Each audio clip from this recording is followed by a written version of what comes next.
ایک بہت بڑی ڈیولپمنٹ ہو رہی ہے اور وہ یہ کہ امریکہ اسرائیل سے اپنی جان چھڑا رہا ہے اور اس کے ساتھ اپنے فاصلے بڑھا رہا ہے. واضح طور پہ پیغام دے رہا ہے نتن یاہو کو کہ وہ اب ایران کے ساتھ جنگ میں اسرائیل کے ساتھ نہیں کھڑا ہوا اور اب اگر اسرائیل کو کسی طرح کی جنگ لڑنی ہے تو ایران کے ساتھ وہ خود لڑنی پڑے گی. اور یہ معاملہ اس حد تک گرم ہو چکا ہے اور اس حد تک بڑھ چکا ہے کہ اسرائیل کے ایک بہت ہی اہم وزیر کو اس حد تک ٹالا گیا کہ اس نے امریکہ کا وزٹ کینسل کر دیا اور اس کو یقین ہو گیا کہ مجھے ویزا جاری نہیں کیا جائے گا. میرا نام اظہر علی خان ہے اور آپ دیکھ رہے ہیں آج کی بات. ایک اسرائیلی وزیر ہے، بہت ہی اہم وزیر ہے، انتہائی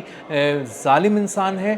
کھل کر غزہ میں مظالم کی سرپرستی کرتا رہا ہے. غزہ کے جو سمود فلوٹیلا کے جو ایکٹیوسٹ تھے ان پہ براہ راست ہاتھ اٹھانے پہ، ان کو ٹارچر کرنے میں، ان سے مار پیٹ کرنے میں ملوث رہا ہے، وار کرائمز میں بھی رہا ہے اور اسی کے ساتھ ساتھ کرپشن کیسز میں بھی اس وقت بہت اس کا نام آ رہا ہے اور اس پہ بہت حد تک تلوار لٹک رہی ہے سزاؤں کے حوالے سے. اور اس کا نام ہے بین گویر. بین گویر جو ہے وہ نتن یاہو کا رائٹ ہینڈ ہے اور اس کا دماغ سمجھا جاتا ہے. بین گویر نے ایک ویزا کے لیے اپلائی کیا اور اس نے بتایا کہ اس کو میامی جانا ہے امریکہ میں اور ایک اسرائیلی بزنس مین کی بیٹی کی شادی کی تقریب میں شرکت کرنی ہے. وہ اپنی فیملی کے ساتھ وہاں جانا چاہتا تھا اور اس نے جب ویزا کے لیے اپلائی کیا تو اس کو اس حد تک ٹالا گیا کہ اس نے اپنا وزٹ کینسل کر دیا اور اس کو اندازہ ہو گیا کہ مجھے امریکہ جان بوجھ کر یہ ویزا نہیں دے رہا.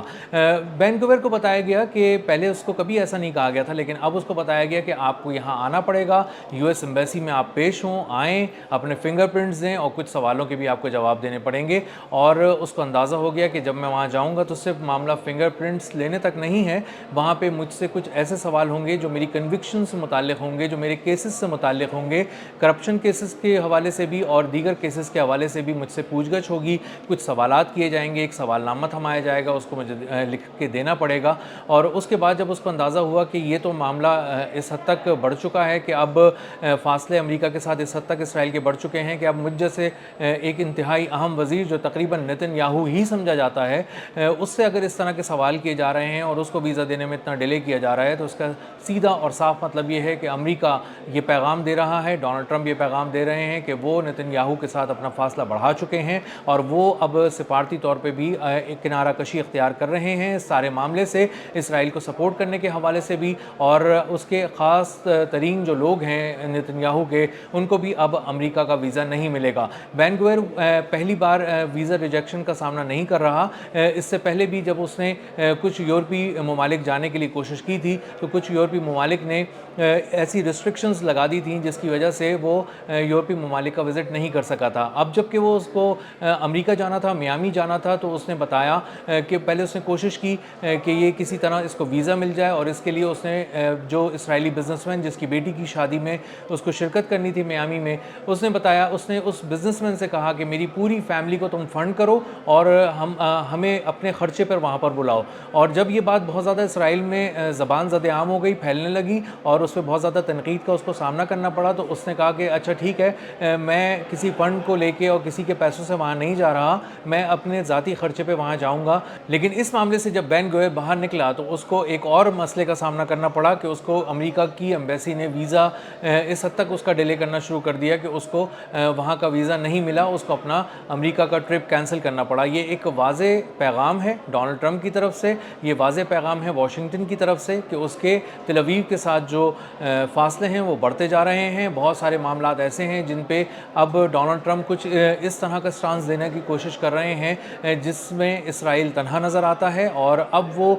جو اسرائیل کو ساتھ لے کر چلنے والی پالیسی تھی، خاص طور پہ ایران جنگ کے تناظر میں، کہ ایران کے ساتھ جنگ میں وہ جو بھی بات کرتے تھے وہ ایسی کرتے تھے جس میں تھوڑا سا امریکہ بھی کور ہو جائے، تھوڑا سا اسرائیل بھی کور ہو جائے اور اس کے مفادات کو بھی آنچ نہ آئے. تو اب ڈونلڈ ٹرمپ بدلے سے نظر آتے ہیں، ان کا لہجہ بھی بدلا نظر آتا ہے، ان کے اقدامات بھی بدلے نظر آتے ہیں اور اب وہ جان چھڑا رہے ہیں اور اب صرف امریکہ کی اور اپنی بات کر رہے ہیں. آج بھی جب وہ میڈیا سے گفتگو کر رہے تھے تو انہوں نے واضح طور پہ کہا کہ لبنان کا جو حزب اللہ کا معاملہ ہے اس کو سیریا پہ چھوڑ دیا جائے، اس میں وہ زیادہ بہتر اس کو سنبھال سکتا ہے. لبنان سے اسرائیل کو اپنے آپ کو سمیٹ کر واپس نکلنا چاہیے. اور انہوں نے ایک بار پھر یہ کہا کہ اگر امریکہ نہ ہوتا تو اسرائیل کا وجود نہیں ہوتا. ڈونلڈ ٹرمپ نے واضح طور پہ کہا کہ لبنان میں حملوں سے اب اسرائیل کو رک جانا چاہیے، وہاں سے اپنی فوج کو سمیٹ کے باہر نکال لینا چاہیے اور اب یہ سارا جو معاملہ ہے حزب اللہ سے متعلق یہ شام پر چھوڑ دینا چاہیے. اور اسی کے ساتھ انہوں نے ایک اور بات بھی کہی کہ اگر امریکہ نہ ہوتا تو اسرائیل کا وجود نہیں ہوتا۔ یہ ایک بار پھر انہوں نے اس جملے کو دہرایا ہے، یہ پہلے بھی وہ ایک بیان دے چکے ہیں، اور یہ واضح طور پہ اشارہ دے رہا ہے کہ امریکہ کے بغیر اسرائیل کچھ بھی نہیں ہے، اور اب امریکہ چونکہ اپنی مدد اس سے واپس لے رہا ہے، اپنا تعاون اس سے کھینچ رہا ہے، تو اس کے بعد اسرائیل اب اس قابل نہیں ہے کہ وہ ایران کے ساتھ کوئی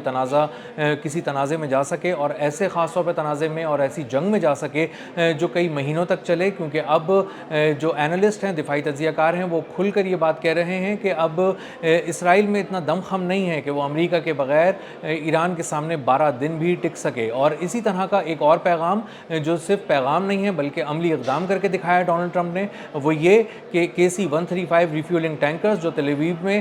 کے ایئرپورٹ پہ کھڑے تھے، بین گوریون ایئرپورٹ پہ کھڑے تھے، اس کو بھی واپس بلوا لیا گیا ہے۔ وہ ایک ایک کر کے ٹیک آف کر رہے ہیں اور مشرق وسطیٰ کی ایئر بیسز کی طرف پہنچ رہے ہیں۔ اس کا مطلب یہ ہے کہ امریکہ اسرائیل کو ایسا کوئی ریفیولنگ ٹینکر نہیں دینا چاہتا جو اس کی ایران پہ حملوں میں مدد کرے، اور اب اس کے طیارے بہت اندر تک جا کر ایران میں اہداف کو نشانہ نہیں بنا سکتے، کیونکہ وہ درمیان میں ریفیولنگ سے محروم رہیں گے، ایندھن ہوا میں نہیں بھروا پائیں گے، اور اسی لیے وہ بہت دور تک جا کر کم از کم 1500 سے 2000 کلومیٹر دور تک جانے کے بعد اپنے اہداف کو نشانہ بنانے کے بعد واپس محفوظ طریقے سے نہیں پہنچ سکیں گے۔ تو اس کا بہت سیدھا مطلب یہ ہے کہ ایک ایک کر کے اپنی جو مدد ہے وہ امریکہ واپس لے رہا ہے۔ جو اس وقت بین گوئر کو ویزا نہ دینا ہے، یہ ایک بہت ہی کھلا پیغام ہے اس ریفیولنگ ٹینکرز کی واپسی کے بعد،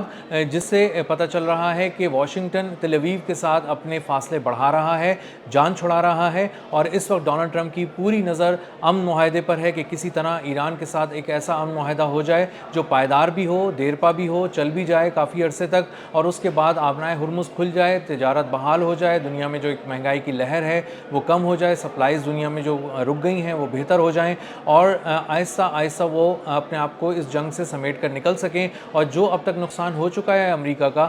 بس وہ ہو چکا، اور اب مزید امریکہ اپنے اربوں ڈالر کا نقصان نہ کرے، کیونکہ ایک میٹر ہے جو مسلسل چل رہا ہے، بہت تیزی سے اس میں ڈالرز گرتے جا رہے ہیں، اور مختلف میٹرز بتا رہے ہیں، مختلف کیلکولیشنز بتا رہی ہیں کہ اس وقت تک جو آزاد ذرائع ہیں وہ بتا رہے ہیں کہ 300 ارب ڈالر سے بھی زیادہ کا خرچہ اب تک کر چکے ہیں وہ تقریباً 110 دن کی جنگ میں، یا اس کے درمیان جو سیز فائر کا ماحول ہے اس کے باوجود بھی امریکہ مسلسل انگیج ہوا ہوا ہے، مالی طور پہ بھی، دفاعی طور پہ بھی، فوجی طور پہ بھی، اور اپنے تمام وسائل جھونکے کھڑا ہے۔ آبنائے ہرمز کے پاس ایک بلاکٹ لگائے کھڑا تھا جس میں اس کے 15,000 فوجی تھے، بہت سارے جو جنگی جہاز تھے، بہت سارے ایسے طیارے تھے جو ایران کے ساتھ جنگ میں گرائے گئے، تباہ ہو گئے، اور ہر طرف سے امریکی بیسس پہ بھی قیامت ڈھا دی ایران نے۔ تو چاروں طرف سے تھپڑ پڑنے کے بعد، بہت سارا نقصان اٹھانے کے بعد، ڈونلڈ ٹرمپ اب جمعے کو ہونے والی اس ڈیل کو بچانے کے لیے کسی بھی حد تک جانے کے لیے تیار نظر آ رہے ہیں، اور وہ کچھ ایسے اقدامات کر رہے ہیں جس سے اسرائیل کے وہ دانت نکالے جائیں اور وہ پنجے اکھاڑ دیے جائیں جن کی مدد سے وہ ایران پر حملہ کر سکتا ہے، یا لبنان میں مسلسل حملہ کر کے ایران کو کسی حد تک اشتعال دلانے کی کوشش کر سکتا ہے۔ اور اسی لیے ڈونلڈ ٹرمپ مسلسل اقدامات کے ذریعے اسرائیل کو پابند کر رہے ہیں، نتن یاہو کے ہاتھ پاؤں باندھ رہے ہیں، تاکہ ایک طرف مشرق وسطیٰ کو دوبارہ جو جنگ کی آگ ہے اس میں نہ دھکیلا جا سکے، اور دوسری طرف ایک امن معاہدہ جو بہت مشکل کے بعد اور بہت ہی کوششوں کے بعد ہونے جا رہا ہے اس کو بھی بچایا جا سکے۔ اب تک کے لیے اتنا ہی، ملتے ہیں اگلے ولاگ میں کسی نئی خبر، نئے تجزیے اور نئے زاویے کے ساتھ۔ اللہ حافظ۔